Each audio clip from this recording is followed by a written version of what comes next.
Alors, sans plus tarder, mesdames et messieurs, j'ai le grand privilège d'inviter sur la scène, pour cette très belle conférence autour de Napoléon et le cinéma, c'est simple, c'est l'un des plus grands spécialistes au monde de Napoléon et aussi du cinéma. Vous pouvez lui dire n'importe quel jour de la vie de Napoléon, il peut vous dire même ce qu'il a mangé. Oui, pour vous dire.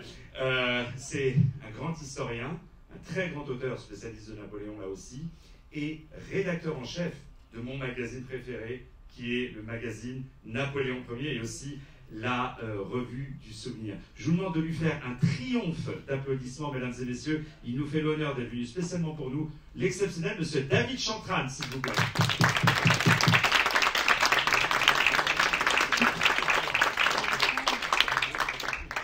Merci beaucoup, David. Après ces compliments, évidemment, vous n'allez être que déçus, forcément. Donc, je vous propose cet après-midi, finalement, de laisser la place à l'image. Parce que Napoléon, comme on l'a dit tout de suite, c'est un personnage qui a été porté à l'écran plus de 1000 fois. Alors, quand on dit 1000 fois, c'est évidemment pas uniquement lui en tant que personnage récurrent sur la pellicule.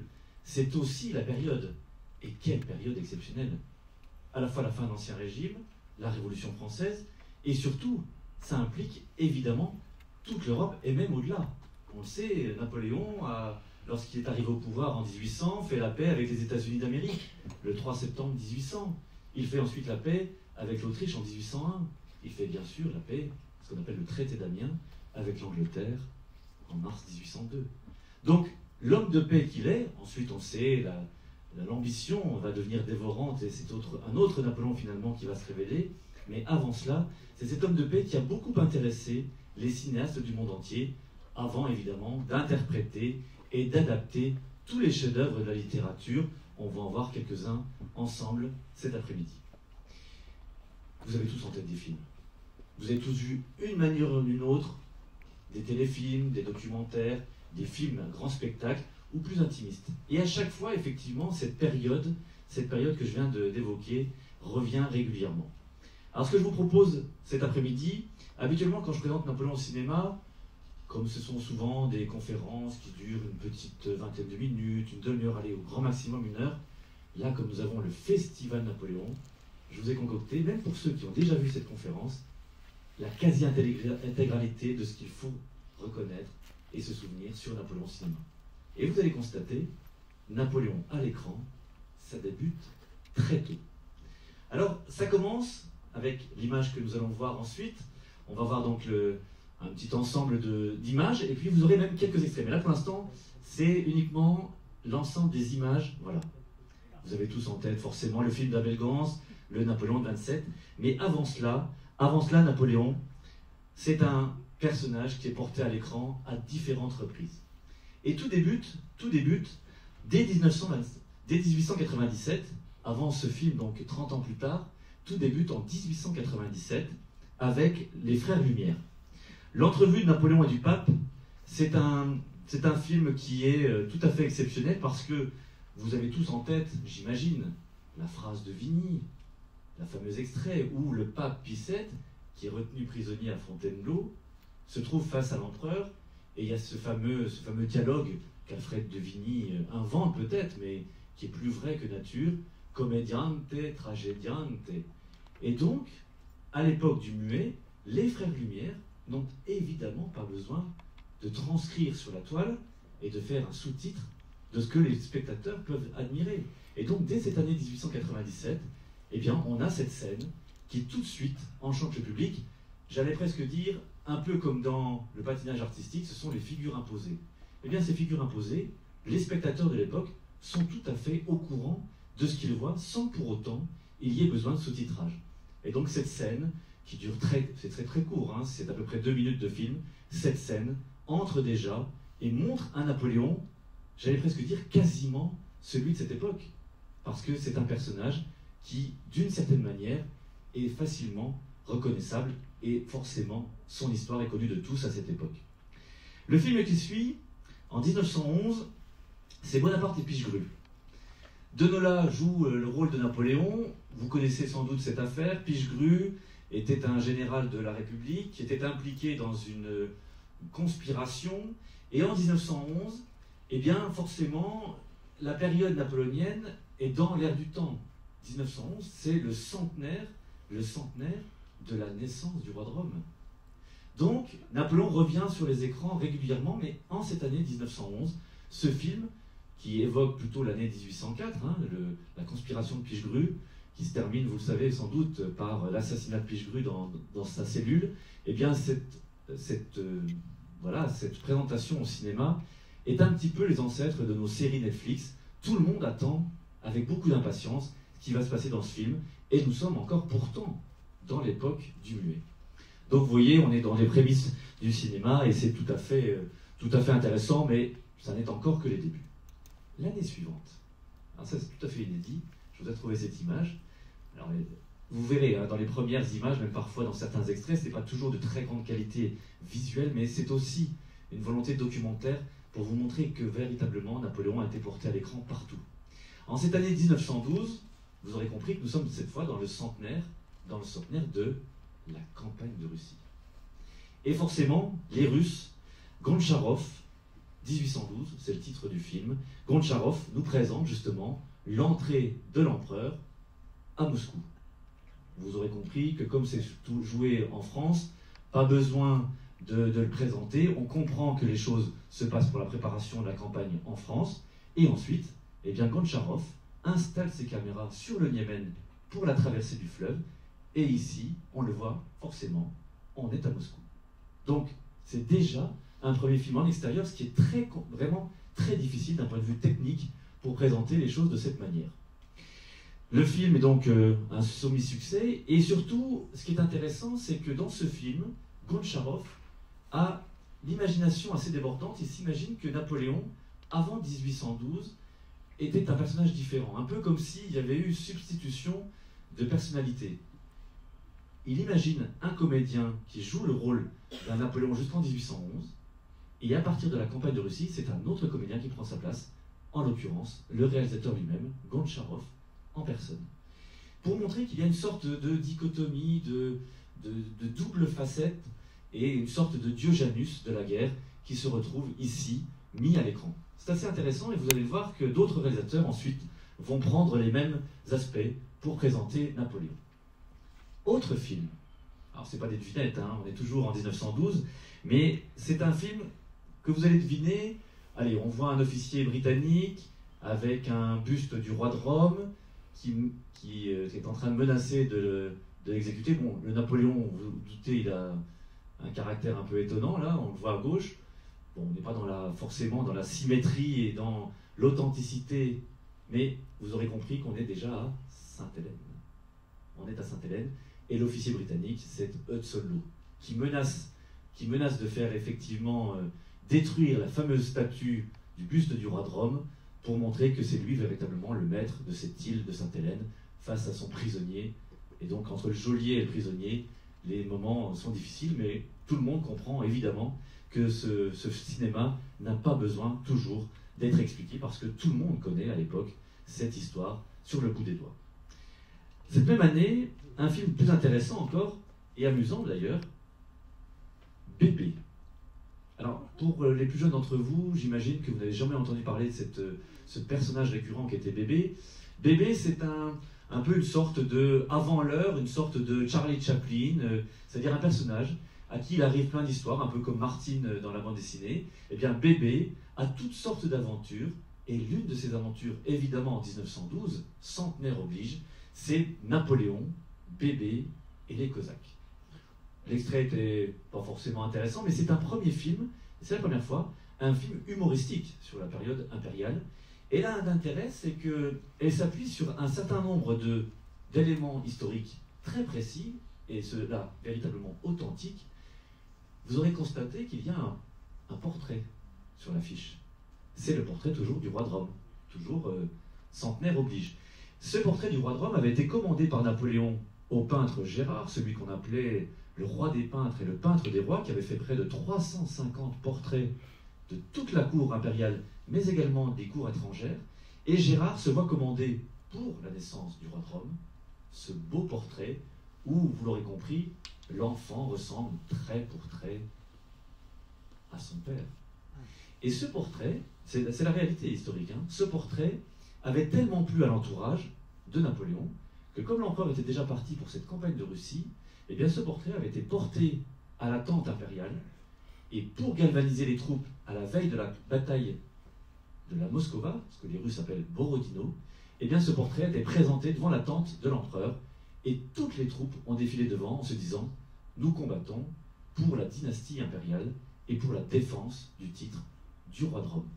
Eh bien, à partir de cette authenticité historique, le film de 1912 qui est réalisé par Louis Feuillade, eh bien Feuillade imagine que Bébé est donc avec ses parents dans l'entourage de l'empereur. Il est un des soldats, un petit soldat, un pupille de la nation, et puis qui est en train de travailler avec ses parents à ce moment-là, et il échange le produit de ses rapines, un petit lièvre, contre le portrait qui a été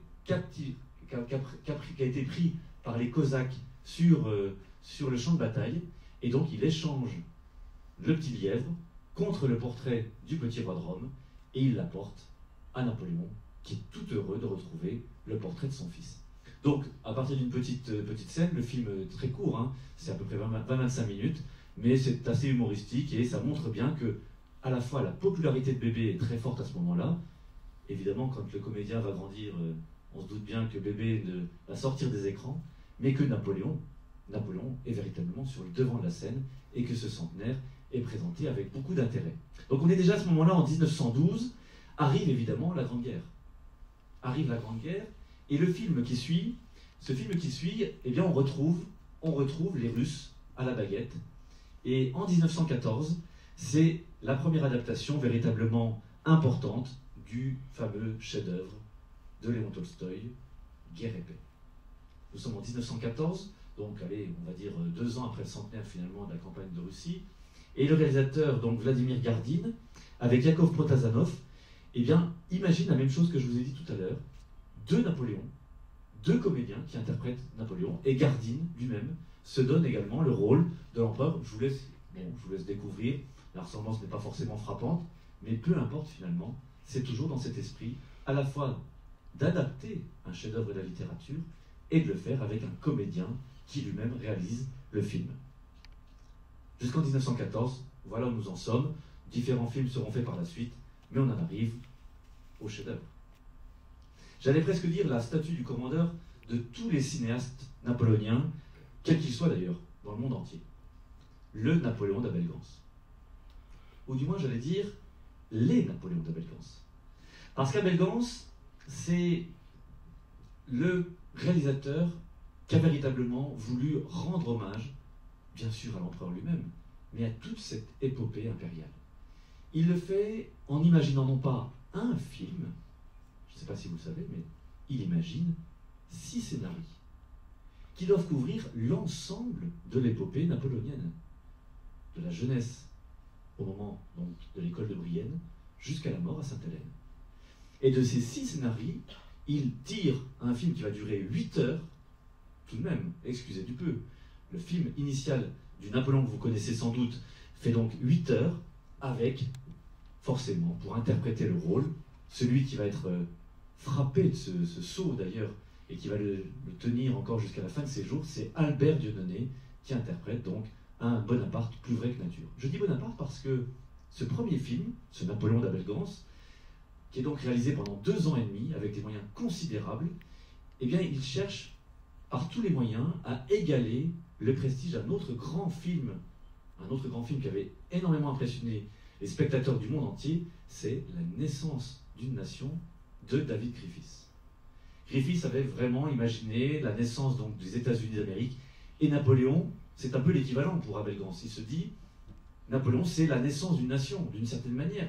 C'est le moment du basculement de la Révolution qui va installer les institutions et surtout cette France contemporaine que nous connaissons. Donc, ce premier scénario, il doit donc couvrir les premiers temps de Bonaparte lorsqu'il est élève à l'école militaire de Brienne, avec des scènes comme par exemple la bataille de Boule de Neige, enfin des choses très célèbres, et ça s'achève pendant la campagne d'Italie en 1796. Là, on a vu le départ de la famille Bonaparte de Corse, Et ici, eh bien, Gans imagine, je vous ai montré deux scènes l'une sur l'autre, on les devine à peine, parce que l'image n'est pas forcément très bonne, mais on devine effectivement qu'il y a une invention formidable dans ce scénario et dans cette mise en scène, c'est le fameux écran triptyque. Abel Gans est l'un des inventeurs du cinémascope, si l'on peut dire. Il imagine que le centre de la toile, où sont projetées quasiment la totalité du film, peuvent, à différents moments, lorsque le souffle est très fort, lorsque le caractère épique doit être souligné, eh bien, il imagine de part et d'autre de l'écran central, deux écrans que les spectateurs ne découvrent pas tout de suite, mais qui, comme par enchantement, s'éclairent et se trouvent projetés en même temps, donc d'où la difficulté technique, hein, et on est encore du temps du muet, eh bien, les scènes qui permettent justement d'agrandir le regard du spectateur et de montrer à quoi cela va-t-il ressembler. Chose intéressante aussi dans ce film, et on va voir tout à l'heure un extrait vidéo qu'on va ensuite projeter. Je fais le signe à notre technicien qui nous regarde dans la cabine. Chose intéressante, il y a énormément d'inventions chez Abel Gans. Énormément. En particulier les surimpressions d'images. D'autres avant lui l'avaient fait, mais là, il ose jusqu'à 11 superpositions d'images successives. Alors vous allez me dire, l'œil ne peut pas forcément les regarder. C'est un peu comme dans la musique, dans les opéras. Mozart avait fait chanter 4-5 chanteurs en même temps. Et même si on n'entend pas tout, eh bien, la profusion des éléments superposés donne une richesse à cette œuvre, et c'est le cas justement de ce Napoléon d'Abel Gans. Je vous le disais, ce film, donc, eh bien, c'est le premier des scénarios. Il y en aura 5 autres, mais vous allez comprendre ensuite que, malheureusement pour Abel Gans, certains d'entre eux ne verront jamais le jour. Je vous laisse donc avec un extrait du film, et vous allez voir, cet extrait, eh bien, c'était une présentation pour un festival, un autre festival Napoléon, cette fois-ci non pas à Paris, mais à San Francisco, et vous allez découvrir, on peut lancer, hein, puisque je continue de parler, c'est un film muet. Donc c'était en 2012, un festival Napoléon qui avait été lancé au Silent Film Festival, donc ce festival du film muet, et donc ils ont remonté le film Napoléon d'Abel Gans dans des conditions qui sont quasiment optimum, mais évidemment...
Voilà le premier extrait, j'ai été coupé par la musique, mais c'est normal. Cette musique, elle est extraordinaire déjà, parce que l'ensemble du film lui-même va marquer les esprits, en particulier même des réalisateurs plus près de nous, hein, Spielberg, Scorsese, Jean-Jacques Hano, beaucoup disent que c'est peut-être l'un des plus grands chefs-d'œuvre du cinéma.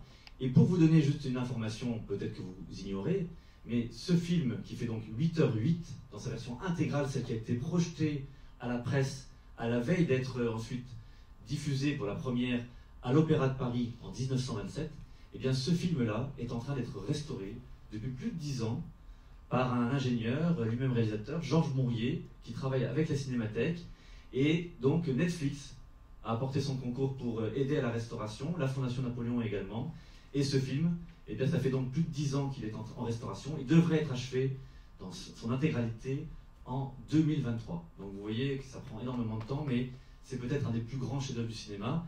Et il a aussi une particularité dans toutes ses inventions. Napoléon, lorsqu'il était sur le cheval, eh bien Abel Gans installait la caméra à dos de cheval à côté. Enfin, il y a eu beaucoup de choses. Il a installé aussi ses caméras sur des balançoires pour donner un mouvement extraordinaires lorsqu'il y a la scène dans la Convention, par exemple. Bref, il y a énormément d'inventivité, et l'une d'entre elles, alors que vous avez entendu ici la musique originale d'Honegger, aussi un immense compositeur de l'époque qui travaille avec Abel Gance, ce qui est intéressant, c'est que dans la façon dont il fait jouer ses comédiens, nous sommes encore du temps du muet en 1927, Abel Gance imagine déjà l'arrivée du parlant.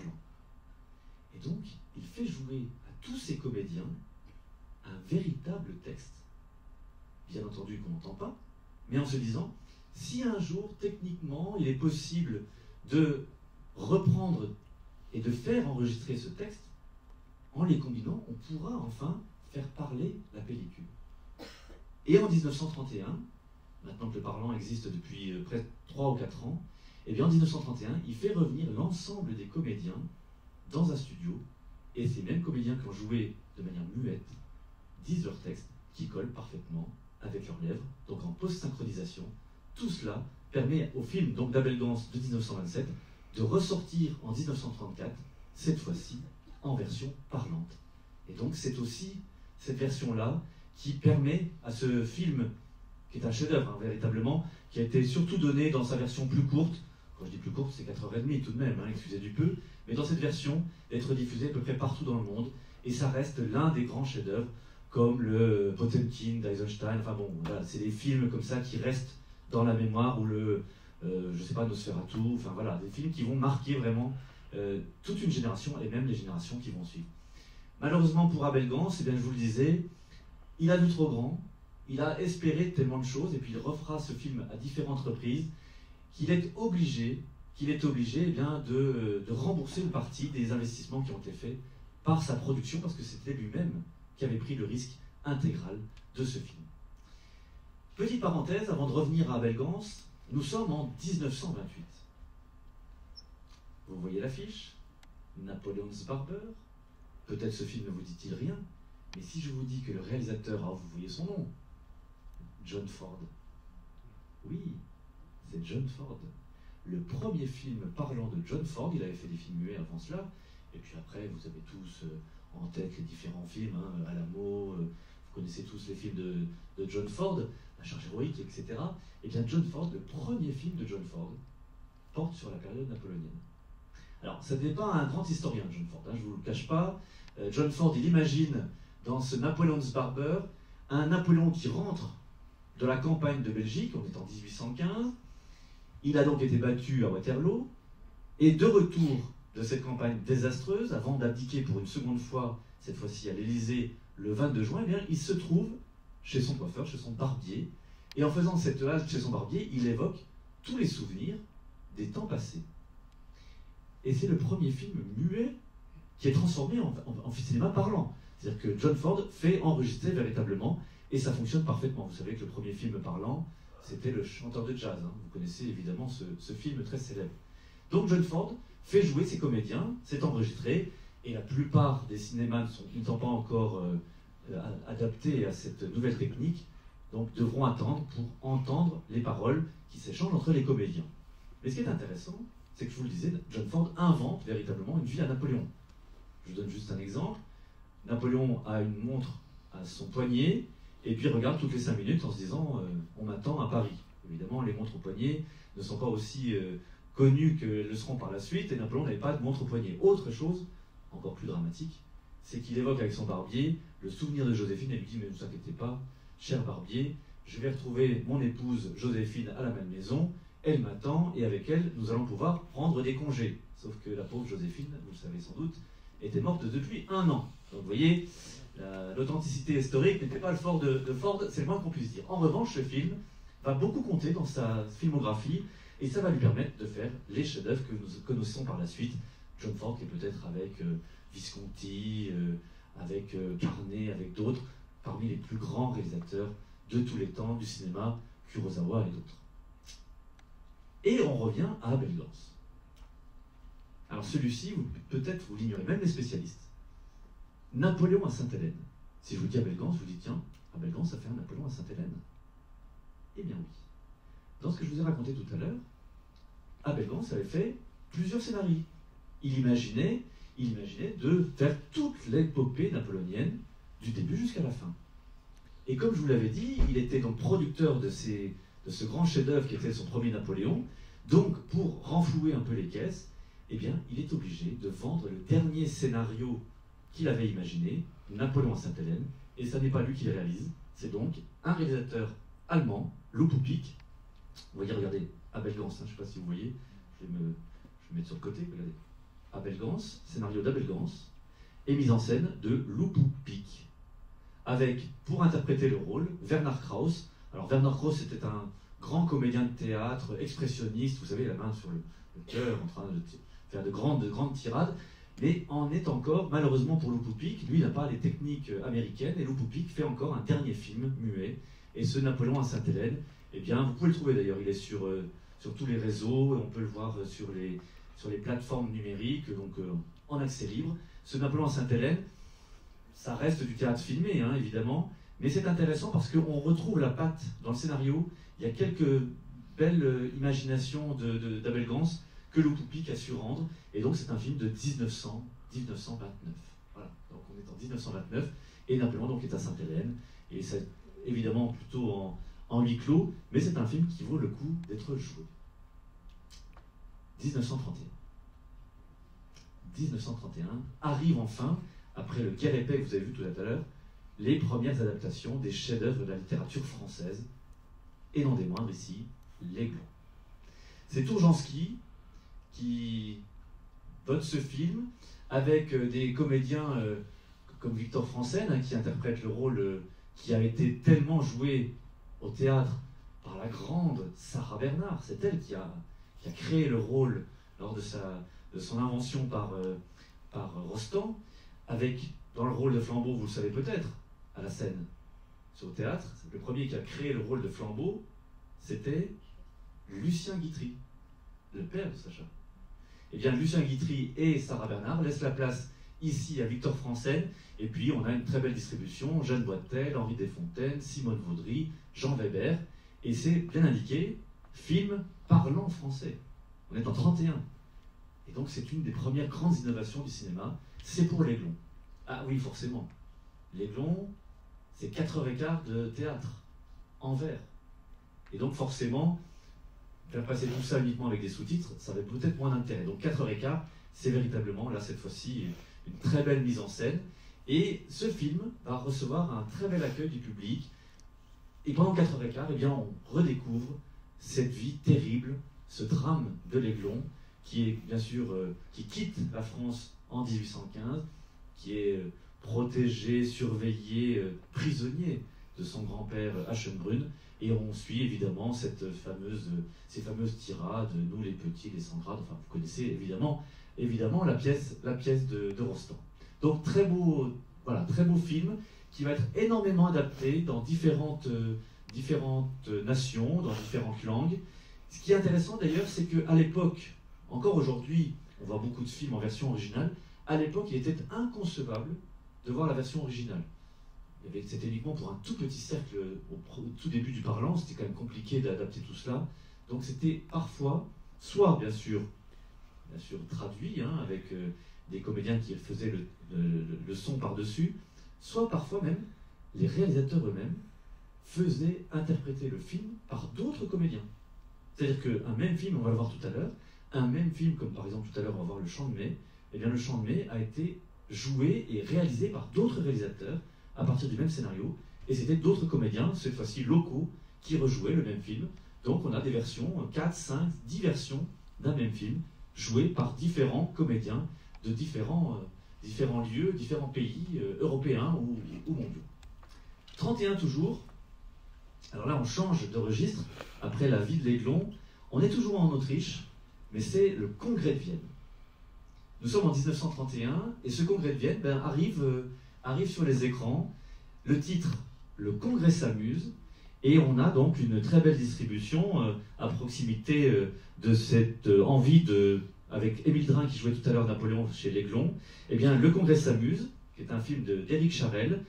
On a parmi les comédiens qui interprètent l'entourage impérial, Jean Boyer qui était bien sûr à l'époque comédien du français et qui là est en train de gratter le menton d'une jeune Autrichienne Donc on se doute bien que le Congrès s'amuse dans tous les sens du terme. 1933, belle adaptation cette fois aussi, mais dans tout autre registre, L'Agonie des aigles. Connaissez-vous ce film, L'Agonie des aigles? Alors, c'est une adaptation d'un roman de Georges Lesperbès qui s'intéresse au fameux demi-solde. Ces demi-soldes qui, à la chute de l'Empire, ont été donc payés la moitié de leur solde, d'où le nom de demi-solde. Et ces demi-soldes traînent comme une âme en peine leur mal-être et leur absence d'engagement militaire après les chevauchées extraordinaires qui ont été faites en Europe. Et donc on les considère un peu comme des traîtres potentiels, puisqu'ils ont été fidèles à Napoléon. On les met un peu du côté de la société. Eux qui paradaient avec leurs très beaux uniformes sont obligés de se contenter, de maigres butins et d'une solde qui ne dit plus son nom. Donc dans ce film, vous reconnaissez peut-être le comédien qui interprète le rôle principal de ce demi-solde. Si je vous dis Renoir, vous me dites « Ah oui, Renoir, ça me dit quelque chose. » Oui, forcément. Mais ce n'est pas le peintre, ce n'est pas Auguste, c'est son fils. Alors vous allez me dire Jean Renoir. Non, l'autre, Pierre Renoir, exactement. Très grand comédien, qui a une très belle carrière pendant plus de 20 ans, qu'on retrouvera d'ailleurs dans Les Enfants du Paradis en 1945, mais qui là donc joue l'un des demi-soldes, et qui est donc engagé dans une espèce de conspiration, c'est là tout le rôle d'ailleurs du film, de nous présenter une des conspirations qui voulait remettre justement l'aiglon sur le devant et sur le trône. Et donc Pierre Renoir interprète ce demi-solde avec beaucoup d'enthousiasme et beaucoup de caractère. 1934, on passe de l'autre côté de la Manche cette fois. Iron Duke, le duc de fer. Le duc de fer, tout le monde traduit, c'est le général Wellington. C'est le premier biopic sur Wellington. Alors je vous laisse juger le caractère intéressant et assez ressemblant du personnage qui donc à la fin de sa vie, on le voit ici, qui est interprété donc par George Arliss. On est en 1934 et donc Wellington revoit la fin de sa carrière avant de s'éteindre. Il meurt d'ailleurs au moment du Second Empire, hein. C'est d'ailleurs assez étonnant. Et donc Wellington revoit toute sa carrière avec évidemment comme point d'orgue Waterloo. Et donc je vous ai passé, je vous montre ce comédien qui est en train de commencer le film. On est en 1934. Je vous parlais des 100 jours. Les 100 jours, chose intéressante, c'est-à-dire que maintenant, le cinéma napoléonien va servir aussi des intérêts politiques. À la fois, bien sûr, des réalisateurs qui veulent apporter leur pierre à l'édifice politique qui est en train de se créer, mais surtout, les chefs d'État eux-mêmes, et pour la plupart des dictateurs. Ça débute en Italie, avec les 100 jours, donc, où, vous aurez compris, le parallèle entre une armée, celle de Napoléon, qui remonte les Alpes, et qui reprend sans tirer un seul coup de fusil, qui reprend le pouvoir, et bien cette longue marche fait évidemment penser à la longue marche sur Rome. Et donc pour Benito Mussolini, qui vous l'aurez compris, c'est marqué d'ailleurs sur l'affiche, Napoléon vu par Benito Mussolini, avec meurtri dans ses affections, trahi par le destin, la déchirante bataille de Waterloo, la chute de l'Aigle, tout cela, eh bien le parallèle, Mussolini y tenait absolument. Et donc c'est un film qui est réalisé par Forzano, qu'on voit ici, Gabriel Forzano, et c'est Mussolini lui-même, avec son fils, qui écrivent le scénario. On n'est jamais si bien servi par soi-même. Hein. Ils écrivent directement le scénario, où parfois, eh bien, il y a certaines digressions, ou parfois même certaines erreurs, mais c'est pour bien montrer que le spectateur doit assister ici, par l'intermédiaire de Napoléon, à une glorification de cette fameuse marche sur Rome. Donc le film, je vous le disais tout à l'heure, c'est 100 jours, ce Campo di Maggio, c'est le titre original en italien, eh bien ce Campo di Maggio est adapté dans différents pays, avec d'autres réalisateurs, mais c'est le même scénario de Mussolini. On voit bien que les idées fascistes sont en train de gagner toute l'Europe, et en particulier le cinéma sert aussi ces intérêts-là. 1937. Greta Garbo. Charles Boyer. Conquest, c'est le titre original, la conquête, mais Conquest, c'est évidemment Maria Walewska. Maria Walewska avec la divine Garbo qui interprète donc l'épouse polonaise, et avec un Charles Boyer qui va être considéré, je le dis sous couvert de notre maître à tous, Jean Tullard, considéré comme le plus terrible des interprètes de Napoléon. Pourquoi ? Eh bien parce que le pauvre Charles Boyer, on est déjà dans le cinéma parlant, évidemment, depuis 10 ans, le pauvre Charles Boyer était considéré comme le French lover par excellence, mais il avait un accent plus terrible même que Maurice Chevalier, hein, c'est pour vous dire. Il avait un accent si terrible que lors d'une des scènes d'amour avec Greta Garbo, il lui aurait dit, et ça fait rire toute la salle, « I love you, darling ». Et donc forcément, que Napoléon ait une petite difficulté à parler la langue de Shakespeare, tout le monde l'aurait compris, mais là, à ce point-là, ça va beaucoup faire rire. Donc d'un film qui était normalement considéré comme un film très tragique, la tragédie finalement de cet amour impossible entre Maria Walewska et Napoléon, et bien ça va se terminer comme étant un film comique, et tous les spectateurs viennent pour admirer l'accent impossible de Charles Boyer. Pourtant, il a eu une très belle carrière, mais cette scène-là en particulier, je vous la passe pas parce que franchement, c'est assez ridicule. Ah non, je vous la passe pas, parce que vous allez voir, on a plein d'autres choses. On a plein d'autres choses. Vous le reconnaissez? On est en 38. Vous le reconnaissez?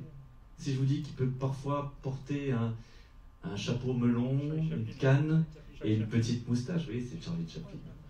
C'est Charlie Chaplin. C'est une image assez rare. On la connaît peu.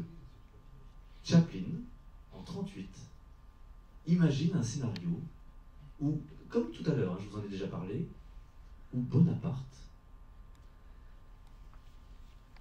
qui s'est découvert une très grande ambition et qui veut faire finalement réaliser les ambitions aussi de Robespierre, donc en tant que grand républicain, est mis de côté, arrêté, et on passe à sa place à un autre personnage, Napoléon. Substitution entre deux personnages, ça vous fait penser à un autre film de Chaplin. Le petit coiffeur qui prend la place du dictateur. Exactement. En 1938, Chaplin imagine le rôle de Napoléon pour justement cette substitution. Mais comme nous sommes à la veille de la Seconde Guerre mondiale, que le film prend un peu de temps pour le scénario, Chaplin va changer son fusil d'épaule, si vous me permettez l'expression, et en 1939, eh bien, il va faire le dictateur, quasiment sur la même idée, finalement, mais en imaginant un dictateur que tout le monde aura compris comme étant le double au cinéma de Hitler, et donc le dictateur, c'est finalement l'adaptation de Napoléon, mais cette fois-ci à l'écran par Chaplin. Il ne reviendra plus sur ce projet, mais vous voyez, on a conservé quand même quelques photos de Chaplin dans l'uniforme de colonel des chasseurs à cheval de la garde de l'empereur, donc intéressant. Et vous allez voir, il y a d'autres réalisateurs qui vont abandonner leur projet, mais Chaplin, c'est peut-être l'un des plus célèbres. Et sans ce film-là qui a été abandonné, il n'y aurait pas eu de dictateur. Donc c'est intéressant quand même de voir que Napoléon peut même donner naissance à d'autres chefs-d'œuvre du cinéma. La guerre arrive, 40, pas véritablement de grands films, mais cette fois-ci, en 41, c'est Madame sans gêne. Autre très belle adaptation d'un chef-d'œuvre du théâtre presque de boulevard, on va dire, hein, la pièce de Victorien Sardou, avec, pour jouer le rôle de Madame sans gêne, la gouaille parisienne par excellence, celle qui a fait cette tirade atmosphère, un des plus grandes, plus belles phrases du cinéma français dans Hôtel du Nord, Arletty, qui joue donc en 41 Madame sans gêne. Et savez-vous qui lui donne la réplique pour interpréter Napoléon? Eh bien, celui qu'on a vu tout à l'heure jouer Bonaparte, Albert Dieudonné, qui est donc, comme je vous le disais, cantonné quasiment au rôle, qui là maintenant ne joue plus le Bonaparte, mais le Napoléon d'après, et qui se retrouve avec Madame sans gêne, donc Catherine Lübcher, hein, l'épouse du maréchal Lefebvre, hein, vous connaissez un peu l'histoire de Madame sans gêne, et qui se retrouve du jour au lendemain, eh bien, duchesse de Danzig, avec ses habitudes de lingère, comme on le voit ici avec son fer à repasser dans la main, et la lingère devient duchesse et a toujours les mêmes habitudes. Donc sa gouaille qui dénote véritablement dans la cour impériale, mais qui se permet avec Napoléon de le tutoyer, de lui taper dans le coude et dans le dos, enfin vous imaginez un peu le caractère. Donc Madame sans gêne, plus vraie que nature, interprétée par Arletty, et donc je vous disais Albert Dieudonné, qui va tellement s'incarner dans ce rôle de Napoléon que ça va lui rester, et que même dans les années 50, même au-delà, il vivra tellement avec ce rôle de Napoléon qui lui a tellement collé à la peau, qu'il se promenait par exemple sur les boulevards parisiens, en voyant par exemple Madame sans gêne, l'Aiglon, et en disant à ses amis, tiens, allons voir ce soir comment on me joue. Donc vous voyez, il s'était vraiment pris dans le rôle jusqu'au bout. C'est un peu le Johnny Weissmuller du cinéma napoléonien, quoi. Et donc, il va être d'ailleurs enterré avec son uniforme de général Bonaparte. Et il meurt dans les années un peu plus tardives. Et donc, Albert Dionnet, véritablement, est resté marqué par ce rôle.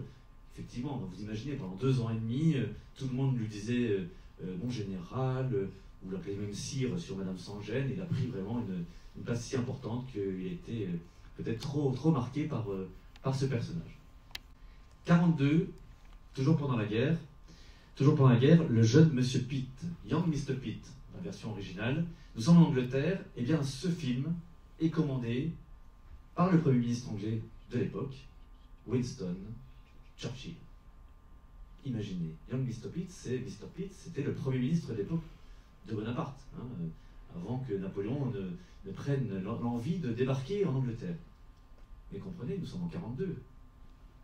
Une invasion anglaise, des bateaux ou des avions, peut-être, pour cette époque-là, qui imaginent arriver à Londres, un envahisseur potentiel, un Premier ministre qui doit défendre la patrie et qui doit défendre surtout Sa Majesté. Tout le monde aura compris que Young Mr. Pitt, c'est forcément Churchill, que tout le monde voit comme étant le défenseur ultime, le rempart, qui va empêcher finalement l'Angleterre d'être envahie. C'est Ian Holm d'ailleurs qui interprète le rôle, et donc le destin fabuleux de Désiré Clary arrive quasiment dans la foulée. Quel destin! Quel destin que celui de Désiré Clary! Une jeune Marseillaise qui voit arriver sur les côtes méditerranéennes la famille que vous avez vue tout à l'heure, hein, la famille Bonaparte, qui a quitté la Corse natale en 1793 et qui va donc s'enticher des 2 jeunes filles, Désiré Clary et Julie, sa grande sœur. Joseph, Napoléon, il semblerait que Napoléon ait dit à son frère « Julie a un caractère trop fort, elle sera très bien pour toi qui a un caractère indécis, et Désiré, qui est beaucoup plus douce, me conviendra parfaitement. » Les 2 jeunes gens font 2 fiançailles respectives. Joseph épousera Julie, qui deviendra Madame Bonaparte, mais Désiré, eh bien, elle sera laissée à l'abandon, si l'on peut dire, parce qu'arrive à ce moment-là, en 1795, un peu plus tard, Joséphine. Et donc la petite Désirée, la petite fiancée marseillaise, Napoléon l'abandonne, mais elle a un destin fabuleux. Elle rencontre ensuite le général Bernadotte, et vous savez sans doute, les descendants actuels des rois et des reines de Suède, eh bien, ce sont justement les descendants de Désiré Clary. Donc, destin fabuleux. Alors, Sacha Guitry imagine cette adaptation. Dans un premier temps, c'était au théâtre. Et ici, eh bien, vous voyez, une très belle distribution de l'époque, avec en particulier, pour jouer Bonaparte et Napoléon. Alors, pour jouer Désiré Clary, c'est Gaby Morlaix, que vous voyez ici. Hein, et je vous la présente, avec à ses côtés Jean-Louis Barrault, qui interprète le rôle de Bonaparte. Mais au moment, ce qui est d'ailleurs à mon avis un seul exemple que l'on ait au cinéma, au moment où Bonaparte commence à arriver au temps de Napoléon, donc 1804, au moment de la proclamation de l'Empire, à ce moment-là, Sacha Guitry arrive sur scène en disant « Cher Jean-Louis Barrault, acceptez-vous que le maître prenne votre place ?» Et Jean-Louis Barrault dit « Bien sûr, maître. » Il s'éclipse, et, comme par enchantement, Sacha Guitry endosse le costume, l'uniforme de Napoléon. Et il va faire ça plusieurs fois ensuite, mais on va le voir par la suite pour les extraits. Nous sommes donc en 1942-43, en pleine Seconde Guerre mondiale, et c'est Pontcarral, colonel d'Empire de Jean Delannoy, avec Pierre Blanchard, qui est présenté comme une gloire de la résistance avec toujours des demi-sols, qui arrive sur les écrans, et donc ça va devenir aussi un engagement politique, comme je vous le disais tout à l'heure, donc on est en 42-43. Autre film, si je vous dis un mari trompé, une femme qui l'a délaissé, qui va partir, vous dites la femme du boulanger.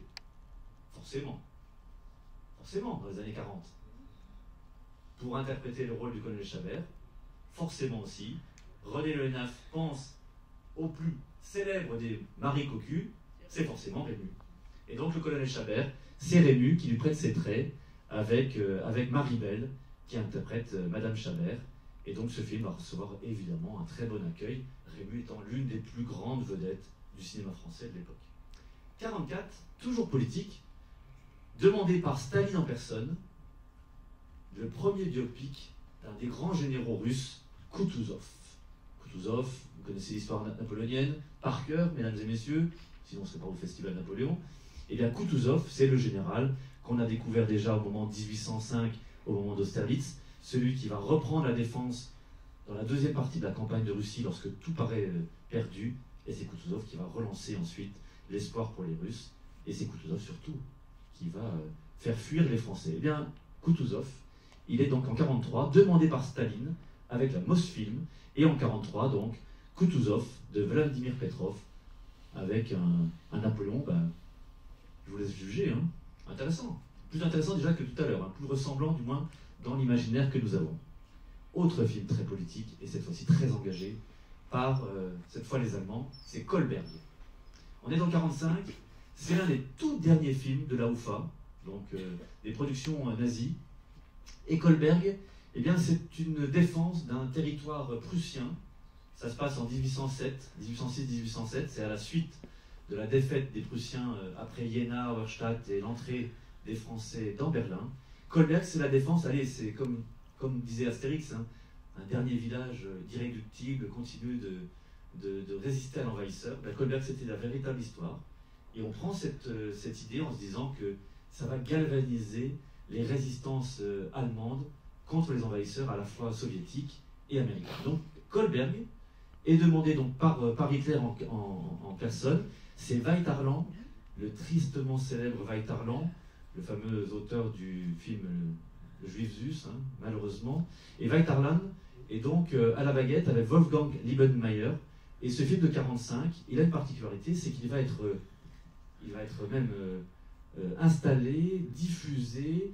On va même l'envoyer par des avions qui vont faire parachuter des copies pour que dans les différentes poches de résistance, en particulier à La Rochelle, ce film, Kolberg, soit projeté pour donner un peu d'enthousiasme aux différents soldats allemands qui se trouvaient dans différentes poches, à Royan par exemple. Eh bien, Kolberg a été diffusé en France en 1945. C'était l'un des derniers films, donc l'un des derniers grands films véritablement de cette guerre terrible. Et d'ailleurs, vous voyez, hein, l'apothéose du cinéma nazi. Hein. Il veut dire ce que ça veut dire. Je voulais juger pour le Napoléon, bon, pas mal celui-ci.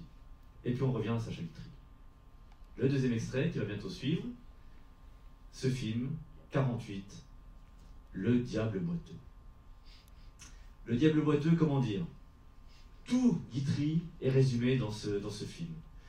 Non seulement le talent du dramaturge, mais on va le voir, vous allez voir le fameux face-à-face avec Émile Drin, qui joue Napoléon, qui était un grand comédien du cinéma et surtout de la comédie française. Et Émile Drin, c'est celui qui a le plus interprété Napoléon au cinéma.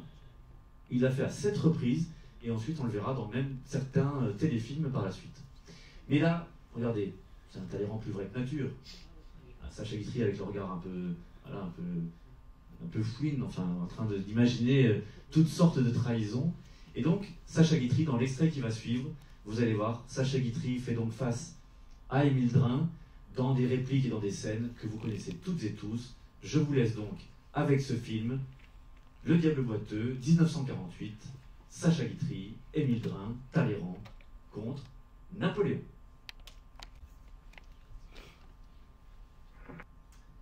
Et vous connaissez évidemment la réplique qui va suivre, parce qu'elle arrive bien plus tard, donc je n'ai pas voulu vous la présenter.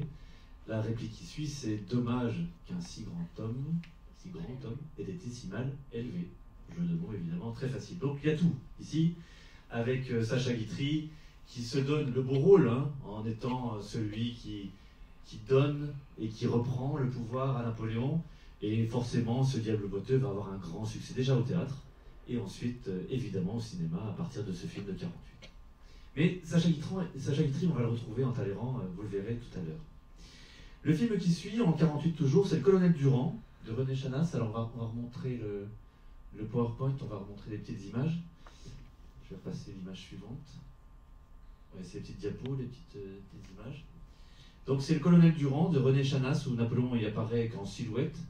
On va passer sur la projection. Notre ami va nous le remettre tout à l'heure dans la cabine. Et puis ensuite, à partir des années 50, eh bien, il y a une sorte de d'échappatoire entre le caractère évocateur de Napoléon, on le voit ici avec Agustina de Aragon, et le côté plus politique. Voilà ce film. Agustina de Aragon, c'est une sorte de Jeanne d'Arc espagnole. Pour vous donner juste un petit résumé de son histoire, et je vous invite vraiment à voir le film qui est très intéressant. Agustina, c'est donc la fille d'un officier espagnol qui a pris les armes contre les Français, et son père étant mort devant ses yeux, elle décide de reprendre le flambeau familial, le flambeau paternel, pour devenir l'égérie des combattants, à la fois anglo, hispano, portugais. Et donc, c'est une sorte, je vous dis, de Jeanne d'Arc espagnole, qui va beaucoup plaire dans ces années 50. Pourquoi? Parce que vous le savez, en Espagne, c'est Franco qui est au pouvoir.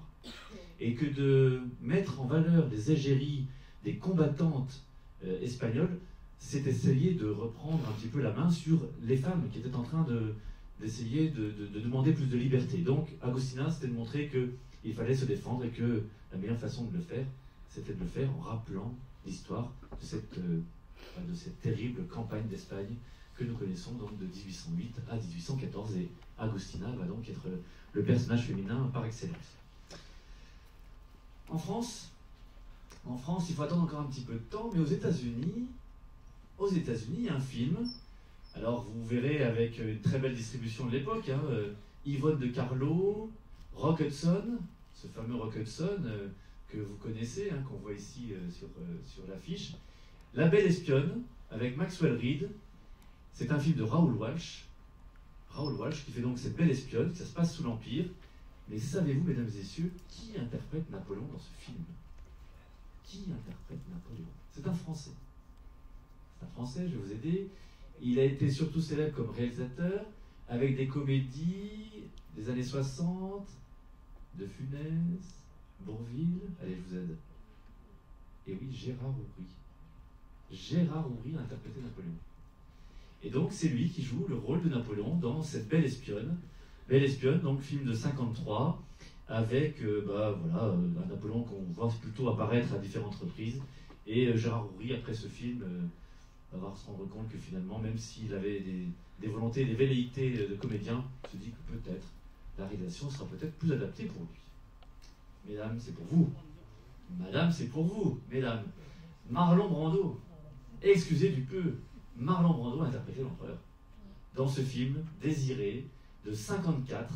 De nouveau, c'est le destin fabuleux de Désiré Clary. Hein. Maintenant, les Américains reprennent un peu ce qu'avait fait tout à l'heure Sacha Guitry en 42. Là, donc, on est en 54. Et donc, Marlon Brando fait un Napoléon plus beau que jamais. Là, il n'y a pas besoin des pinceaux des peintres.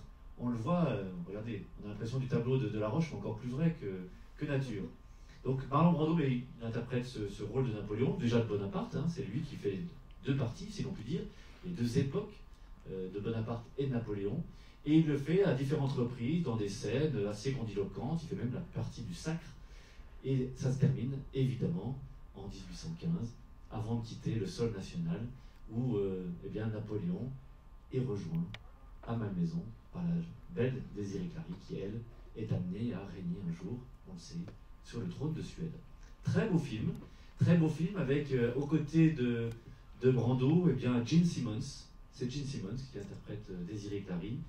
Et ce film, donc, d'Henri Koster, va ensuite être suivi du fameux Napoléon de la Belleganse. Non, Napoléon de la Belleganse, il l'a fait déjà en 27, il va revenir 5 ans après, mais là nous sommes avec le Napoléon de Guitry. Et quel Napoléon?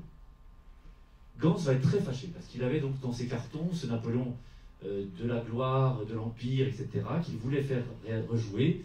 Les fonds étaient quasiment réunis, et j'allais presque dire, Sacha Guitry lui coupe l'herbe sous le pied. Regardez la distribution. Admirez. Hein. Raymond Pellegrin, qui interprète le rôle de Napoléon. Il est ici. Et avant lui, pour jouer le rôle de Bonaparte, Daniel Gélin. Donc vous voyez, Bonaparte, Napoléon, toujours deux comédiens. Là, pour montrer le changement de l'un à l'autre, Sacha Guitry fait jouer donc Daniel Gélin, il le fait passer aussi chez le coiffeur, et dit, et à ce moment-là, Bonaparte n'était plus le même homme.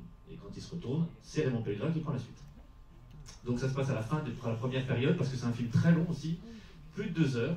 Et dans dans cette distribution, je vous le dis, tout à fait exceptionnel, Jean-Pierre Romont, qui vous pouvez connaître, Pierre Brasseur, forcément. Pierre Brasseur, qui joue le rôle, un rôle très important, celui de Carnot. Gianna Maria Canale, non, il ne joue pas le rôle de Carnot, non, je dis une bêtise, il joue le rôle de Barras dans le film. Non, je dis une bêtise. Daniel Darieux, qui interprète l'une des maîtresses de l'empereur, qui vous connaissez, Jean Gabin, je vous laisse la petite scène après. Sacha Guitry, donc, qui joue bien sûr, on n'est jamais si bien servi que par soi-même, qui joue le rôle de Talleyrand. Jean Marais, qui joue le rôle, alors ici, chez Guitry, il joue le rôle de la fin, c'est-à-dire, il joue le rôle de Montholon. On le voit uniquement à la fin, donc à Sainte-Hélène, et c'est lui qui veille sur le corps de l'empereur. Lana Marconi, l'épouse, vous savez, la fameuse dernière épouse de Guitry, qui lui avait dit, quand il l'avait rencontré, il avait eu quand même Yvonne Printemps comme compagne, et il avait dit à Lana Marconi, il avait dit, vous ne serez pas ma 5e épouse, vous serez ma veuve. Ce qu'elle est devenue, on le sait. Toujours un très bon mot, hein, Sacha Guitry, c'est vrai que c'était très délicat. C'est pas MeToo, hein, pour dire les choses simplement. Luis Mariano, qui interprète d'ailleurs une chanson sur les champs de bataille, mais également Yves Montand, qui chante à Austerlitz, Michel Morgan, qui joue bien sûr le rôle de Joséphine, une Joséphine brune, hein, forcément, c'est plus T'as de beaux yeux du C dans le Quai des Brumes, c'est une autre Michel Morgan, ça n'est pas Marie-Antoinette, forcément, donc Michel Morgan qui joue Joséphine, Lady Patachou, Patachou vous connaissez, Micheline Prel, l'autre maîtresse, Serge Reggiani qui joue le rôle cette fois-ci de Lucien Bonaparte, Dany Robin, Noël Roquevert, Maria Schell, Erich von Stroheim, qu'on voit apparaître sous les traits de un Allemand célèbre d'époque napoléonienne. Beethoven, exactement. Ah, ça aurait pu être Metternich, c'est vrai. Mais Erich von Stroheim, voilà. Il est cantonné dans les rôles un peu tragiques, donc Beethoven, ça lui correspond tout à fait. Maurice Pénac, Henri Vidal, le mari à la ville de Michel Morgan, et Orson Welles, qui joue dans ce film Napoléon, qui interprète, vous savez, non, oui, il joue Hudson Law. Ouais. Il joue Hudson Law. C'est dans le film de Guitry qui joue Fulton, d'Abel Gance qui joue le rôle de Fulton. Donc on va le retrouver à différentes reprises, Orson Welles, et on le verra même en 70, un peu plus tard, dans un autre rôle. Donc voilà, la fameuse scène qui va beaucoup étonner et qui va beaucoup marquer, c'est faire venir Jean Gabin pour uniquement 4 minutes. Et quand je vous dis 4 minutes, c'est qu'on le voit, on l'aperçoit en train d'agoniser là, comme ça, complètement, dans des moments tragiques de la fin de la bataille d'Essling. Il joue le rôle du maréchal Lannes. Et donc la seule phrase qu'il ait dit pendant tout ce film, Jean Gabin, c'est « assez » et il meurt. Voilà. Ça, au moins, c'est fait.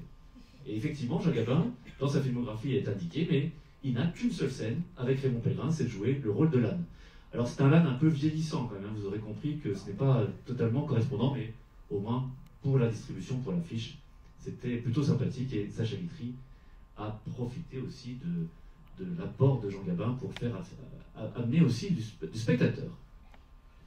L'année suivante, un autre grand film, 56, c'est Le Guerre et Paix de King Vidor. Et quel film! Audrey Hepburn, Mel Ferrer, qui était aussi son mari à la vie, et qui joue le prince André. Et pour jouer le rôle de Pierre Bezoukov, si je vous dis Il était une fois dans l'Ouest, voilà, Henri Fonda, exactement. C'est Henri Fonda qui joue un Pierre un peu pleutre, mais qui va se révéler par la suite et qui va prendre sous sa coupe. Vous connaissez le texte forcément de Tolstoï, qui va prendre ensuite la belle Natacha et qui va l'emporter, elle qui avait été dans les griffes du prince André. Très beau film, près de 3 heures de spectacle. Et ce film de 56 de King Vidor va mettre en scène de nouveau l'homme, Herbert Lom, qu'on a vu tout à l'heure, et qui interprète Napoléon aussi, donc qui est un peu aussi pour les Américains, une sorte de Albert Dieudonné de nouvelles formules. Et arrive, après ce Guerre et Paix qui a été un gros succès au cinéma mondial, arrive enfin le deuxième film d'Abel Gance. Il a fallu attendre, je vous le disais tout à l'heure, pour ceux qui étaient là au début de la séance, 35 ans, et je vous disais presque même 45 ou vers 50 ans pour que le succès soit complet. c'est-à-dire cet Austerlitz que vous avez vu certains d'entre vous. Et pour ceux qui n'étaient pas présents, on va faire un petit extrait quand même des meilleures scènes du Austerlitz, dans une version, c'est pas forcément la qualité que vous avez vue tout à l'heure. Vous aurez reconnu effectivement Jean Marais qui interprète là cette fois-ci Carnot, face à Pierre Mondy. Et Pierre Mondy, je vous dirai un petit mot tout à l'heure, si j'oublie, vous me faites penser, pour l'un des téléfilms les plus connus récents avec Christian Clavier. Si je n'en parle pas, si j'oublie la petite anecdote, faites-moi rappeler l'anecdote de Pierre Mondy. Petit extrait, quelques scènes, Pierre Mondy face à la Joséphine interprétée par Martine Carole, Pierre Mondy, et puis ensuite on est sur le champ de bataille, et pour ceux qui ont vu tout à l'heure Austerlitz, avec le fameux Alboise de Pontoise Sénéoise, interprété par Michel Simon, plus gros grognard tumeur, et bien donc extrait du Napoléon, interprété donc par Pierre Mondy, donc petits extraits choisis. Voilà l'extrait que vous avez sans doute vu déjà tout à l'heure, mais je voulais vous le repasser parce que rien que pour Michel Simon, c'est quand même un bonheur de le revoir. Ce film est aussi encore un échec quelque part parce que le film ne rencontre pas un si grand succès qu'espéré, et puis surtout ça va laisser dans les caisses d'Abel Gance un vide intersidéral qui va lui permettre, avec beaucoup de difficultés ensuite, d'être comblé, mais vraiment avec beaucoup de difficultés. Et Abel Gance va surtout se concentrer sur les restaurations successives de son film, qui va faire remonter jusque dans les années 70, avec en particulier un autre réalisateur que vous connaissez, Claude Lelouch, qui va l'aider dans ce travail de remise en forme. Il y aura un Napoléon et la Révolution qui va apparaître dans les années 70 à la télévision, et avec comme conseiller historique, quelqu'un que vous connaissez, Jean Tullard, qui apparaît à ce moment-là. Mais je vous disais donc ce film de 60 n'est pas véritablement un grand succès, et allez, je vous donne l'anecdote tout de suite, comme ça elle sera faite, je ne l'oublierai pas. Lorsque Christian Clavier, que nous allons accueillir tout à l'heure avec beaucoup d'intérêt, Christian Clavier, lorsqu'il préparait son Napoléon, dont je vais vous parler tout à l'heure, était venu voir donc Pierre Mondy pour prendre conseil. Et Pierre Mondy nous a raconté cette anecdote parce que dans les années 2010, oui c'est ça, pour le 50e anniversaire du film Austerlitz, Jean Tullard devait remettre le prix donc pour le 50e anniversaire du film Austerlitz, le prix des journalistes étrangers de France. Il voulait remettre un prix à Pierre Mondy, le meilleur Napoléon de tous les temps. Bon. Et donc, Jean Tullard ne pouvant pas être là, c'est votre serviteur qui s'y est collé. Donc je suis arrivé, moi, jeune historien, très impressionné par Pierre Mondy, et je lui ai remis le prix, devant quand même le regard de Nelly Kaplan, l'épouse d'Abel Gance, et qui était son assistante réalisatrice pour le film, ce Austerlitz. Donc vous voyez, j'étais très impressionné. Et donc, pour détendre l'atmosphère, Pierre Mondy nous a raconté comment il s'était préparé pour le Napoléon qu'il devait interpréter pour Austerlitz. Et c'est le conseil qu'il a donné à Christian Clavier en lui disant « Ce n'est pas difficile. Pour jouer Napoléon, un bon uniforme, la main dans le gilet, ça suffit largement. Mais surtout, pour avoir le vrai regard de Napoléon, ce n'est pas très compliqué. Tu regardes droit devant toi et tu penses à tes impôts. » Je vous laisse penser ce que vous en voulez. Bon voilà, c'était la petite anecdote au passage de Pierre Mondy. Après ce film, belle distribution pour le film suivant. On a vu tout à l'heure, c'était compliqué. D'ailleurs, il a eu beaucoup de difficultés pour le terminer, ce film, Austerlitz. Abel Gance a dû tourner dans la région de Zagreb. Les comédiens ne venaient pas tous. C'était compliqué pour venir chercher Michel Simon, entouré de jeunes femmes à chaque fois. C'était très difficile aussi. Et puis surtout, la production a beaucoup de difficultés, comme je vous le disais. Mais le film qui suit, on a vu tout à l'heure Martine Carole. Celui qui partageait sa vie, c'est le réalisateur Christian Jacques. Et Christian Jacques nous a donné peut-être avec celui d'Avec Araletti, mais l'un des plus beaux films sur Madame sans gêne. C'est ce film donc de 61, Madame sans gêne, avec Julien Berthaud qui interprète Napoléon, qui était le grand comédien du théâtre français. Et pour jouer le couple Lefebvre, Madame sans gêne avec son mari, le maréchal, vous aurez reconnu Robert Hossein, le regretté Robert Hossein, avec qui j'ai eu la chance de faire ce très beau spectacle, c'était Bonaparte, et à ses côtés, la sublime italienne, Sophia Loren, qui interprète une Madame sans gêne avec beaucoup de caractère, et qui donc a aussi, bien entendu, donné tout ce charisme nécessaire au rôle que vous imaginez. Ensuite, la même année, arrive sur les écrans, donc c'est une grande année, hein, 60, 61, 62, c'est une grande décennie plutôt, une grande décennie des années 60. Napoléon II, l'Aiglon. Napoléon II, l'Aiglon, c'est donc Claude Boissol qui réalise, avec Bernard Verlet. Vous connaissez Bernard Verlet, le comédien, vous l'avez vu surtout dans les téléfilms, mais Bernard Verlet va jouer l'Aiglon lorsqu'il est devenu adolescent, mais ensuite jeune homme. Vous savez que l'Aiglon finit sa vie à 21 ans, donc forcément ça correspond parfaitement, mais lorsqu'il est enfant, alors c'est un autre comédien évidemment, un jeune garçon qui prend la suite, mais qui est le Napoléon qui lui fait faire ça? Jean-Marc Thibault, exactement. Bravo. C'est un film qui est très peu passé à la télévision. Il a passé une fois sur Télé Monte Carlo, effectivement, tu as raison, mais vraiment c'est un film très rare. Et on l'avait donné, on l'avait refait en ciné-club, j'y tenais absolument, parce que je trouve que, bon déjà pour la curiosité, Jean-Marc Thibault en Napoléon, c'est assez, hein, il faisait toujours son duo avec Roger Pierre, mais Jean-Marc Thibault joue un très bon Napoléon, franchement, et pas uniquement que le Napoléon qu'il avait fait dans le fameux petit sketch qui leur avait valu d'ailleurs beaucoup de problèmes avec Roger Pierre, et puis l'autre sketch encore plus célèbre sur Napoléon qui passait sur les écrans de télévision à ce moment-là, avec Jacques Martin et consorts, et où ça leur avait valu quelques problèmes avec les maréchaux de l'époque. Mais bref, Jean-Marc Thibault donc, joue un rôle très intéressant et interprète donc l'empereur dans ce film de 61, L'Aiglon. Film suivant, toujours en 61, et il est porté sur l'écran en 62, Vénus impériale, qui compte la vie, c'est bien biopic encore, la vie cette fois-ci de Pauline, la fameuse Pauline Bonaparte. Et pour jouer Pauline, il fallait une très grande italienne, Gina Lollobrigida. Il ne fallait pas laisser à Sophia Loren, elles étaient toujours en concurrence, hein. Il ne fallait pas laisser à Sophia Loren le rôle de Madame Sangène. Donc là, cette fois-ci pour Pauline, c'est Gina Lollobrigida. Vous avez vu tout à l'heure Claudia Cardinal qui avait joué Pauline pour Abel Gance. Vous voyez, la trilogie des italiennes est toute ici réunie. Gina Lollobrigida et en face d'elle, Raymond Pellegrin, qui va être vraiment aussi, de nouveau, qui va se cantonner à ce rôle-là à différentes reprises. On le verra dans d'autres mises en scène, et en particulier à la télévision, dans La caméra explore le temps, qui est jouée à ce moment-là, dans les années 60-65.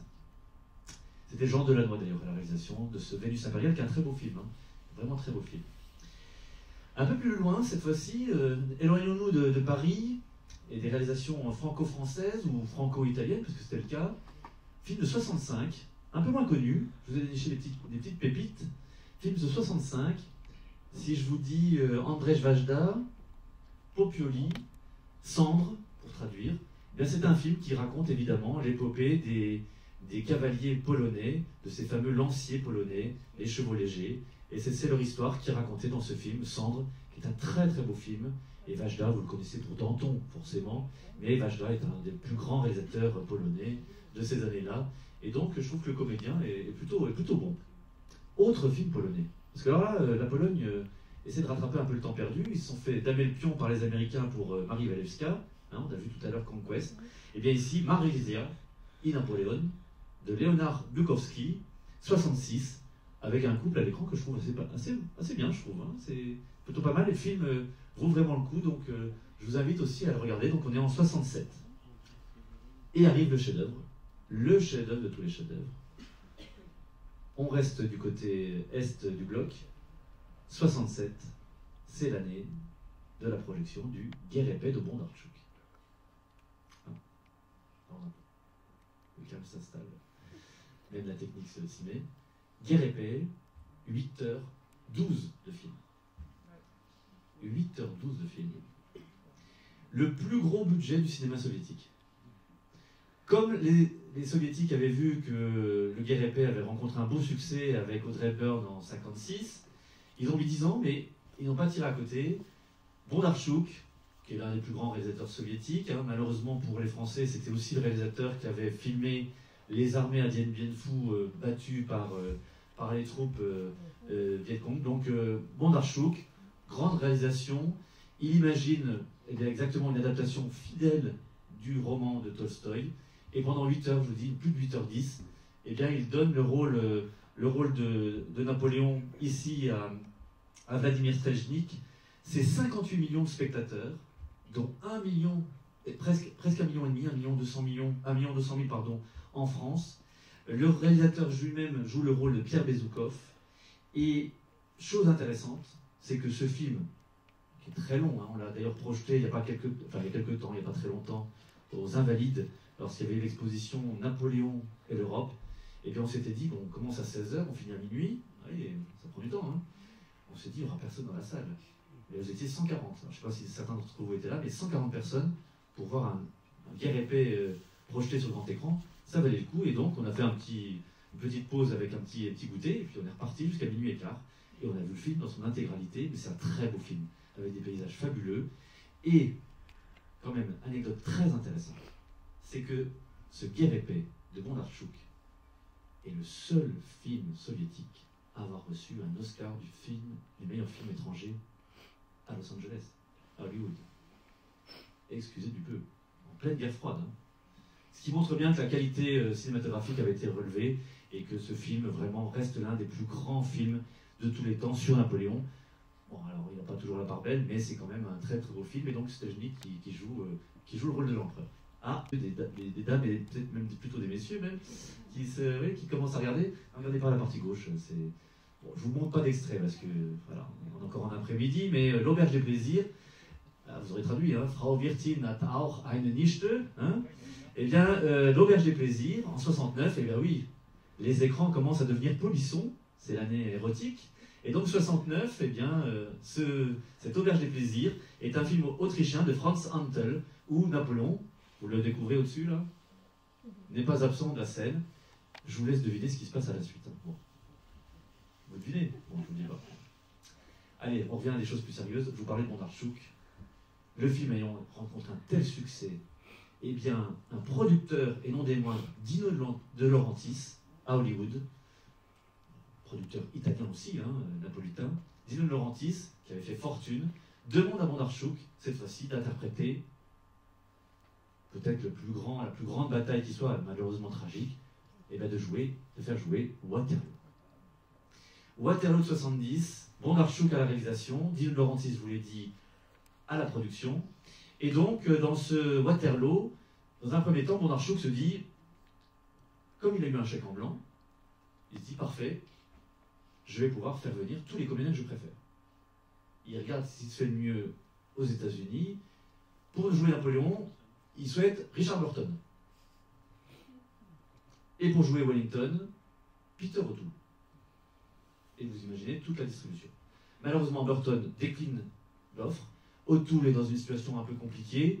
Donc, les deux comédiens eh bien, sont remplacés par celui que vous voyez derrière moi, Rod Steiger, qui était plutôt cantonné pour des rôles un peu sombres de policier ou de truand. Et donc, il va jouer Napoléon. Mais bon, très bon comédien aussi de l'Actors Studio. Et pour lui faire face, dans le rôle de Wellington, du Duc de Fer, Christopher Plummer. Et le film, très gros budget, eh bien, va être un flop. Parce qu'il passe sur les écrans, nous sommes en plein bicentenaire de la naissance de Napoléon, et on choisit Waterloo pour parler du bicentenaire. C'est pas forcément bien cherché, ni bien trouvé, mais avec quand même la musique de Nino Rota, avec des caméras pour la première fois qui sont installées sur des hélicoptères, où on voit justement sur les scènes les fameux carrés anglais.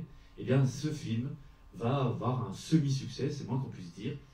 Et à cause de ce film, je vous en parlerai tout à l'heure, il y a un autre grand réalisateur qui est préparé à Napoléon, qui va abandonner son projet, et on va voir un extrait de ce Waterloo de Bondarchuk, qui est peut-être malheureusement un peu méconnu, mais qui mérite vraiment d'être revu, parce que même s'il n'a pas rencontré le succès qu'il méritait, eh bien ce film, notamment pour les charges de cavalerie, est peut-être l'un des plus incroyables qui soit, avec en particulier une partie de l'armée rouge qui a prêté ses effectifs pour servir de figurant.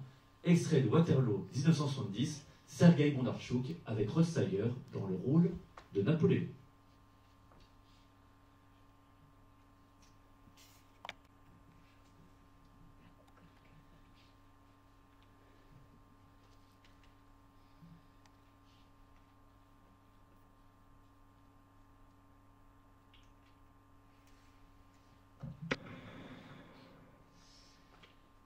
Mesdames et messieurs, vous l'avez vu, à l'époque où il n'y avait pas encore de numérique, imaginez quand même le talent et le travail surtout des des répétiteurs qui ont fait travailler donc, ces cavaliers dans des conditions tout à fait incroyables.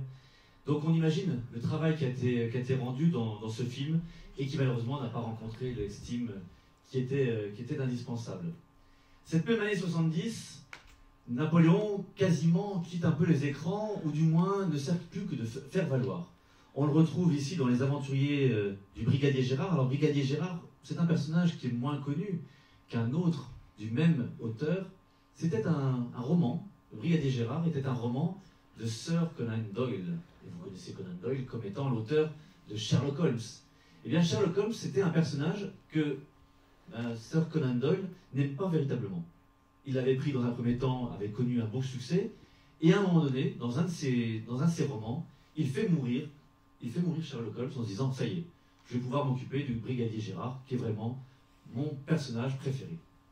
Mais comme les lecteurs lui ont demandé de faire revenir, eh bien, il a trouvé une petite pirouette, et Sherlock Holmes est resté vivant à l'histoire suivante, et le Brigadier Gérard est laissé de côté.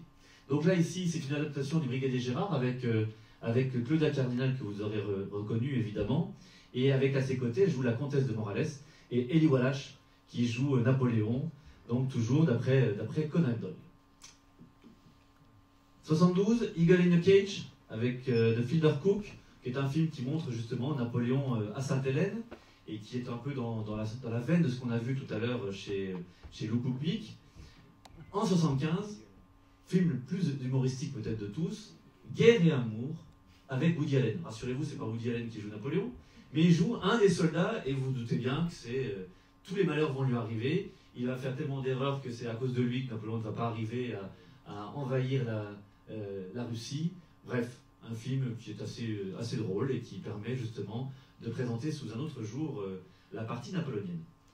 Autre film très humoristique, et je vous laisse juger par vous-même, La Grande Débandade, que vous aurez reconnu, Aldo Macione est la plus blonde des Joséphines de toute la filmographie, comme d'ailleurs le disait Jean Tullard, blonde de partout, Ursula Andress. Donc effectivement, Aldo Macione, la Grande Débandade, en fait, c'est une histoire de Scaramouche qui est réadaptée, et où Napoléon, évidemment, n'a toujours pas le beau rôle. Avec Aldo Macione, on l'imagine, il se passe beaucoup de choses un peu terribles. Arrivent les duellistes. Les duellistes, si vous ne connaissez pas ce film, c'est celui qu'il faut avoir vu dans la filmographie napoléonienne. Ce sera le dernier extrait, et ensuite on passera les dernières images pour que je vous montre un petit peu. Les duellistes, il faut vraiment l'avoir vu. C'est le premier film de Ridley Scott, 1977. Il est présenté à Cannes. Ridley Scott, vous connaissez Ridley Scott, hein, avec tous ses films les plus célèbres, Gladiator, Blade Runner, évidemment. Donc vous connaissez Ridley Scott, qui est d'ailleurs en train de faire un autre film, qui est en préparation, qui devrait d'ailleurs sortir l'an prochain ou dans 2 ans, avec Joaquin Phoenix et Ridley Scott, mais face à face. 2 grands comédiens, David Carradine, à gauche, non, c'est son frère, Kees Carradine. C'est Kees Carradine qui joue Armand Dubert, et à droite, là vous l'aurez reconnu, il n'a pas de frère, lui, c'est Harvey Keitel, qui joue le comte Ferraud. Et entre les deux, eh bien, ils se cherchent forcément duel tout au long de la carrière et tout au long surtout de l'épopée napoléonienne. C'est à partir d'une histoire vraie, c'est l'histoire en réalité de Fournier-Sarlevez face au général Dupont de l'Étang. Et comme les deux étaient les deux grands duellistes de l'histoire, Joseph Conrad en a fait une adaptation au départ en nouvelle, et ensuite, eh bien, c'est cette nouvelle que réutilise donc Ridley Scott pour jouer donc ce film qui va recevoir un prix spécial du premier film à Cannes. Donc petit extrait, les duellistes, et c'est la scène la plus terrible, c'est le duel des 2 cavaliers face à face, et c'est tourné dans la région de Sarlat.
Prêtez-vous à avancer?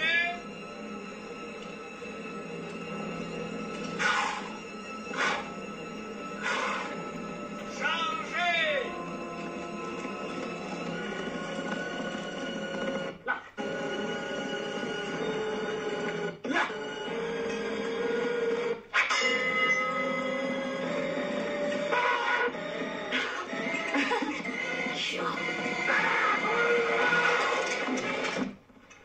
Arrêtez-vous!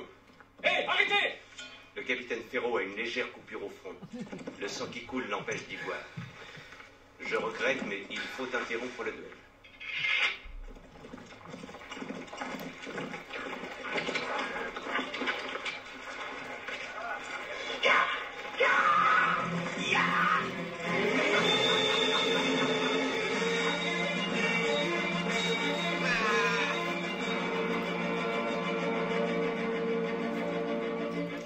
Voilà, on va arrêter l'extrait ici.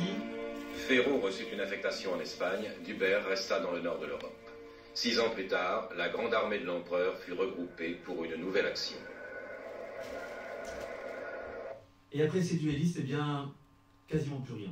Quand je dis quasiment plus rien, il y a bien sûr d'autres films, mais d'une certaine manière, on est passé sur l'autre côté.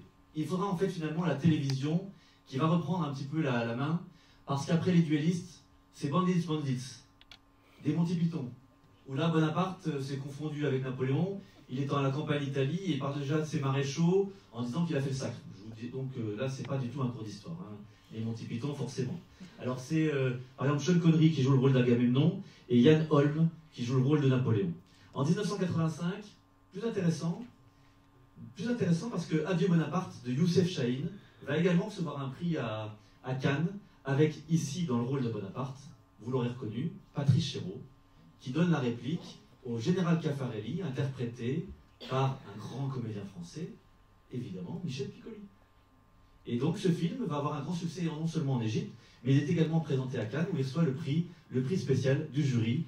C'est bien entendu la campagne d'Égypte, comme vous l'aurez compris. L'otage de l'Europe.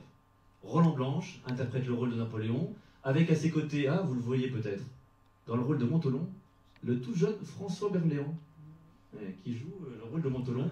Film qui est de Kawalerowicz, un cinéaste polonais, et qui nous présente un Napoléon en plus sombre encore que jamais. Et ça se passe évidemment à Sainte-Hélène, mais ça n'est pas tourné là-bas directement sur place. Le souper. Là, Napoléon n'est quasiment plus là. On parle de lui, mais face à face, vous aurez reconnu Claude Brasseur, qui interprète Fouché. Et c'est la pièce, évidemment, de Briseville, qui est donc adaptée par Molinaro, avec Fouché. C'est bien entendu Talleyrand, le vice appuyé sur le bras du crime, et Talleyrand, que joue Claude Rich, effectivement, dans ce film, qui est une adaptation, forcément, je vous le disais, de la pièce de Briseville, et qui va recevoir un bel accueil du public. On avait parlé de Colonel Chabert.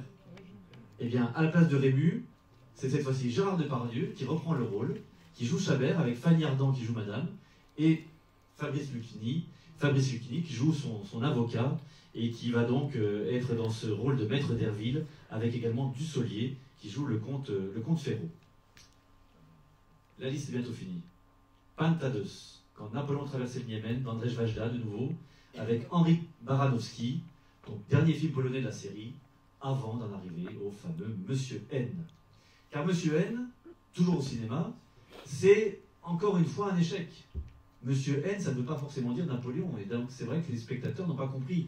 C'était un film d'Antoine Decaune, qui arrive juste après, et je vais vous laisser pour la bonne bouche avec le téléfilm que nous allons présenter, mais Monsieur N, qui est quand même interprété par grand comédien de la comédie française, Philippe Torreton, qui joue Napoléon. Il a à ses côtés Bruno Puzzulu, qui incarne Cipriani. Il a également Elsa Zilberstein, Stéphane Fraisse, Frédéric Pierrot, Roche Dizem qui joue le rôle du grand maréchal Bertrand. Donc une belle distribution.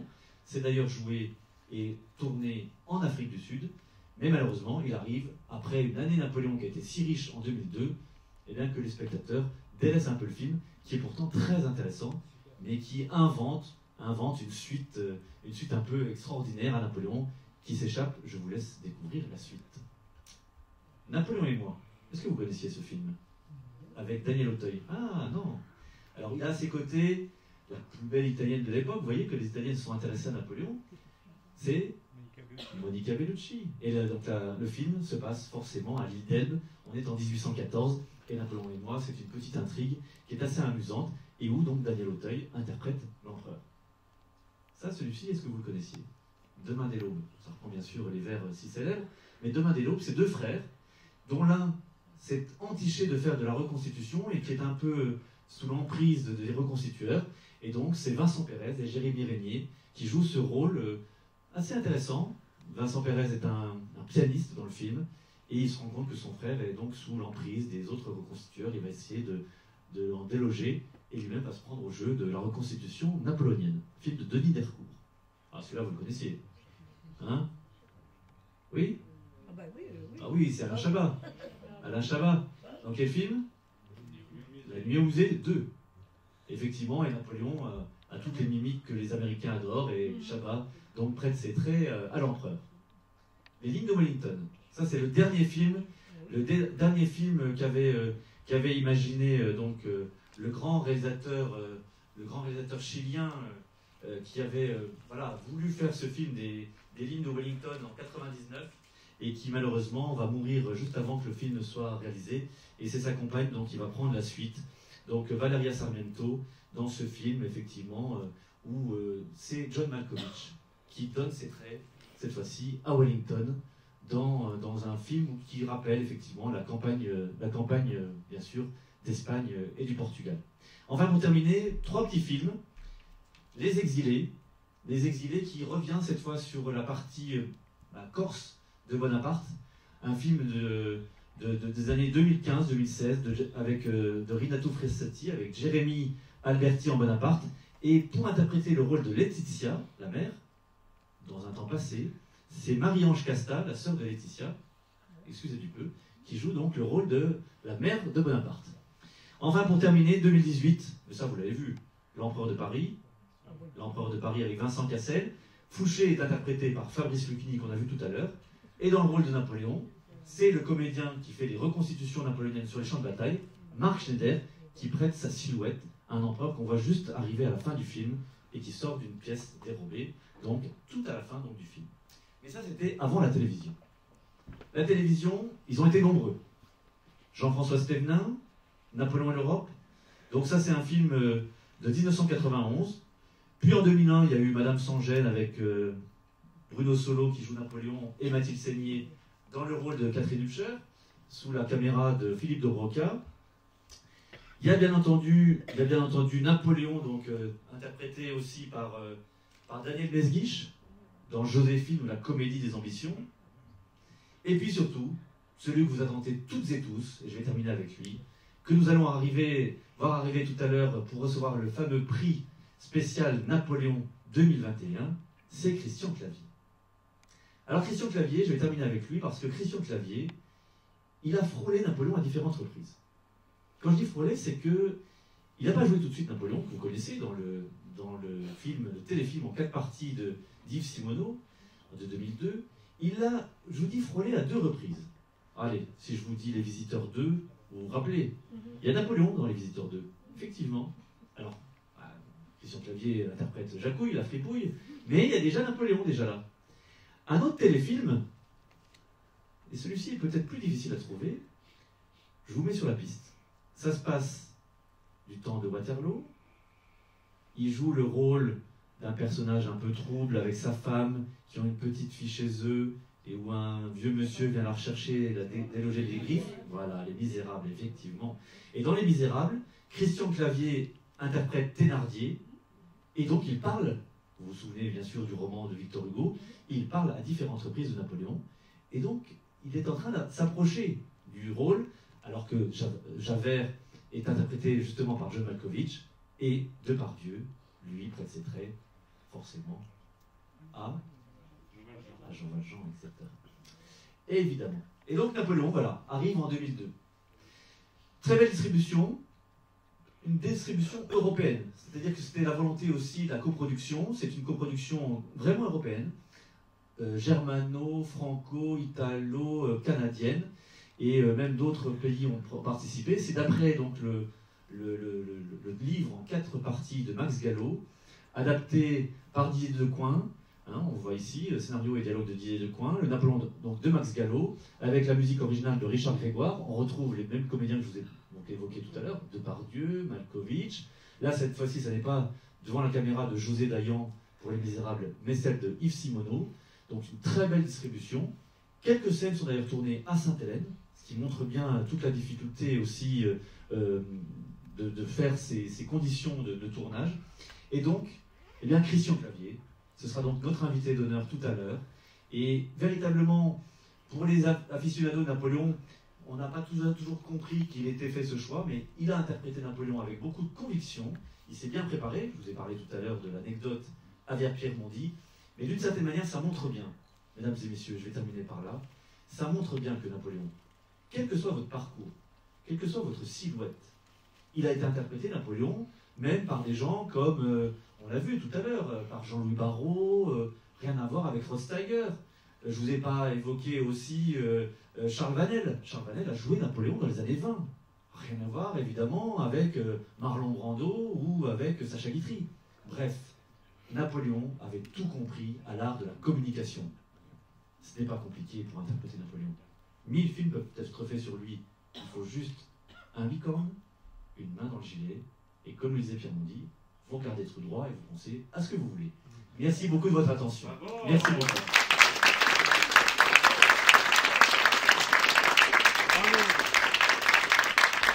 Mesdames et messieurs, des applaudissements encore pour M. David Chantran, s'il vous plaît. Est-ce que vous avez passé un bon moment? Vous avez vu comment c'est hyper enrichissant, c'est formidable, on aurait pu y passer encore des heures et des heures. Il y a un autre programme, j'espère que vous allez pouvoir rester. À 20h, il y a la cérémonie, puis le film Waterloo. On espère avoir le plaisir de vous retrouver. Merci beaucoup, mesdames et messieurs, merci.